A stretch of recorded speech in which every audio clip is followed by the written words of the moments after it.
بعد انت جاتك الفيزا في 6 شهور، الناس دابا في المغرب كتسناو عام وكاين اللي ما كتخرجش ليه. نو انا الفيزا ديالي ما خدتش 6 شهور، اه انا خدت لي قل بزاف. وي لا انا خدت لي قل بزاف، انا جيك الهضره.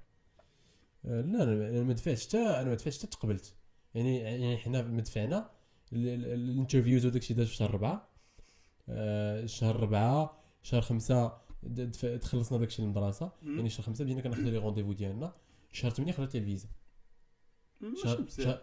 شهر 6 دفعت الاوراق كندير رونديفو. شهر 8 خدات لي الفيزا.